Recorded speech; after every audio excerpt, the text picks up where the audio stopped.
போகிறேன்னு சொல்லிட்டு அனௌன்ஸ் பண்ணிட்டாங்க. அங்கேயும் பர்மிஷன் கிடைக்கல.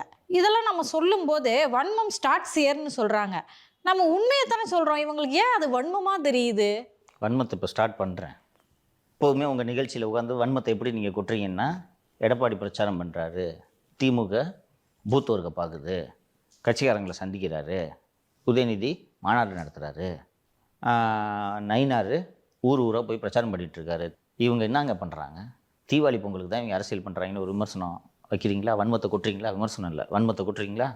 இப்போ பதில் சொல்லலாம்ல. நாங்கள் என்ன பண்ணவா மாட்டேங்கிறோம்? இந்த பாருங்கள், சேலத்துக்கு பர்மிஷன் கொடுத்தோம் ரிஜெக்டடு, புதுவைக்கு பர்மிஷன் கொடுத்தோம் ரிஜெக்டடு. அதனால் என்ன பண்ண போகிறோம்? அதான் கம்முன்னு இருக்கும், வசதியாக இருக்கிறது. இப்போ கேட்க முடியுமா? ஏன் பிரச்சாரம் பண்ணல, ஏன் அரசியல் பண்ணலன்னு? பிரச்சாரம் பண்ணக்கூடாதுன்றது அனைத்து கட்சிகளுக்கும் பொருந்தும். பட் கோபிச்செட்டிப்பாளையத்தில் அவ்வளோ பெரிய கூட்டத்தை கூட்டினாருங்க சார் எடப்பாடி. ஆமாம், மனம் இருந்தால் மார்க்கம் உண்டு. உங்களுக்கு அதுக்கு முனைப்பே இல்லை. ஒரு ஆர்கனைஸ் பண்ணி அடாப்ட் பண்ணணும். ரோட் ஷோ கொடுக்க மாட்டாங்க, தனியார் இடத்துல கொடுப்பேன்னு சொல்லிட்டாங்க. தனியார் இடத்த பிடிச்சி நடத்துகிறாங்களா? கரூரில் இறந்தவங்களுக்கு விஜய்க்கு ஆறுதல் சொல்கிறதுக்கு அனுமதி கிடைக்கல. கல்யாண மண்டபம் தேடுறாங்க, கிடைக்கல.